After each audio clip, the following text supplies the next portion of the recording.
All right, Tanner just recently named the GNAC Pitcher of the Week after a 3-hit, 9-inning shutout in which you struck out 10 against Northwest Nazarene.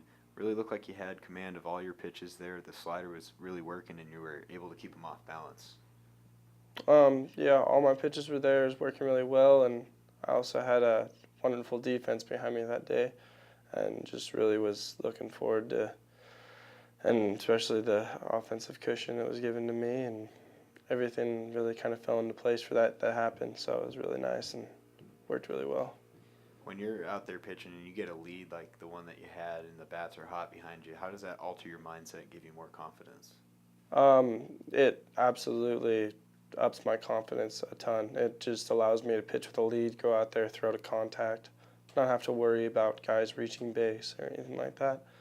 It just gives me the ability just to throw and let my ball work and let it do what it does. So a big reason why you're able to pitch to contact or why that the lead helped you was you got every batter out to lead off an inning except for just one there. So how big is it to get that first out and keep guys off base? Leadoff out is a big thing. I think it's a leadoff walk scores 80% of the time, and a leadoff base hit, I don't know, probably about the same thing. And that's just because of baseball and how it works and how simple a game can be. But getting that leadoff guy is definitely important to winning a ball game and winning every game. Defensively behind you, you mentioned that all the guys were really solid, especially looking at Corey Morris. He had another series where he didn't make an error. He's only made one error his last 14 games, and it seems like every time a ground ball goes his way, he's making the play, no matter where the ball is. That's just, and a kid like that, that just gives you a ton of confidence in throwing the contact, allowing your defense to work behind you, not having to worry about your defense making errors and stuff like that. You allow your defense to work, and when they're working and making plays, all the power to them. It's a great feeling. Now you have one more regular season series hitting the road to take on St. Martin's this week. It's a big series for the Yellowjackets in terms of being tied for first in the GNAC standings. For you, what are some goals that you're going to personally try and do on the mound to help the team get some wins this weekend? Personally, I'm going to go out there and throw to contact and allow my defense to work and give my offense a chance in order to win my game. And I'm also being a good teammate when I'm not pitching, being in the dugout, supporting my teammates no matter what the cause. Thanks, Tanner. You're welcome. All right, Kevin, getting ready to hit the road. The last regular season series at St. Martin's coming up this weekend. As a team, you guys have won 5 series in a row now. Things are really clicking. What's been the message from Coach Bishop, and why have you guys played so well lately? We've just come together as a team, really. We believe in each other, and we're pitching really well now and playing good defense, and we're just letting our bats do what we've been doing most of the year, so we're just happy with how we're playing. Playing great defense. In fact, turned your second triple play of the season in your most recent series. It was a game-ending triple play. If you've ever been involved in a triple play before, talk about that. But if not, talk about these and what it's been like to be on the receiving end of both of them. Yeah, no, I got the easy part. This is my first one, but all I have to do is catch the ball. I mean, the guys up the middle have been doing really good, seeing it all kind of play out as it goes. So they've been doing a good job. I have the easy part, really. Did you, in your mind, kind of see either of those plays unfolding? The first one, yeah. The second one, not so much. I thought Brody was just going to throw the ball straight to me. I mean, we had the easy out at first, but he decided to go the extra mile and get the triple play. And as an infielder, you're going pre-pitch, you're going through your head in scenarios. Is that something you even think about? A triple Not play? even close, no. I mean, maybe now since we've done it twice, but I mean, never before have I really thought, oh, triple play is an option here. One of the guys involved in it, Corey Morris, he's been so solid for you at short over his last 14 games. He's made just one error. Just speak a little bit about him with a glove. Yeah, I mean, he's been awesome. I mean, I played with him at community college too, and we played together at shortstop my first year, and I could see it coming this year that he was going to have a good year, so it doesn't surprise me much at all. One guy who had a great week at the plate for you, Trevor Nix, actually picked his GNAC Player of the Week for his performance, had a home run, a couple doubles, drove in 8 runs. Talk about him stepping up for you. Yeah, I mean, we see it in practice with him too. I mean, BP, he's hitting the ball to all fields, doing really well, triple shy of the cycle, so I mean, and honestly probably had a triple if we didn't hold him up at third, so he had a good weekend. And then on the mound, Tanner Johnson, the GNAC Pitcher of the Week. Just your thoughts on a performance like that, a complete game shutout, 10 strikeouts, only give up 3 hits. Yeah, he's my least favorite guy to face in practice by far. I mean, if he's on, he's tough to hit when he's throwing strikes, and he did that really well this weekend. And then just looking ahead to Lacey this weekend against St. Martin's, what are some of your goals and the team goals? You guys are tied for first right now in really good position. Our goal is to get the tournament back here. I mean, obviously we'd be happy with a share of the league title, but we want to bring it back here and host the tournament here in Billings. Great, thanks, Kevin. Okay, Coach, another series victory for the Yellowjackets, the 5th series win in a row for your team. Took 3 of 4 from Northwest Nazarene and 7 of 8 overall on the season. Have yourselves tied for first place in the GNAC standings with 1 series left. Just your thoughts on the momentum your team has right now. You know, I think the biggest thing with our guys right now is just our expectations are really high. I mean, each player believes that we can win each game, and you know, it doesn't really have as much to do with just the mechanics of the game as it does just the momentum of the season and just the fact that, you know, we've shown that we can be resilient and we can come from behind and we can win low-scoring games and we can win high-scoring games, and so it's an exciting time for our team, and we've put ourselves in a position where we're playing on the last weekend with something important on the line, so that just makes it fun. 3 of the 4 games, your team scored double-digit runs. The offense has been there all season, and it was again this weekend. The way that your guys are swinging the bats right now is really impressive. Brody Miller back at the plate again, 2 home runs, another big weekend. Trevor Nix had a huge weekend. Corey Morris as well. So a lot of different guys like we've seen all year.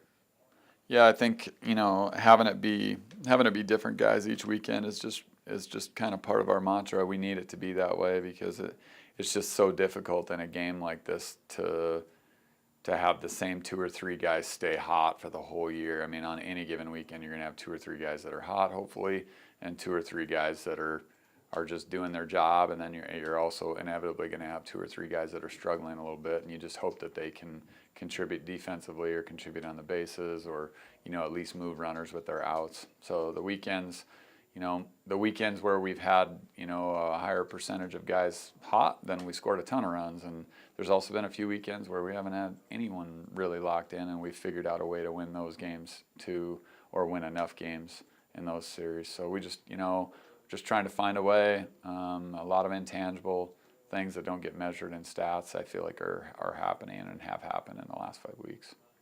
Tanner Johnson in Game 3 through the first 9-inning complete game shutout since 2011 for your program. He just 3 hits, 10 strikeouts. He was on, and a big reason why he made it that far was he retired the leadoff batter in every single inning except for one. The only inning he didn't, it was on an error. So he was really going right at guys and getting them out early.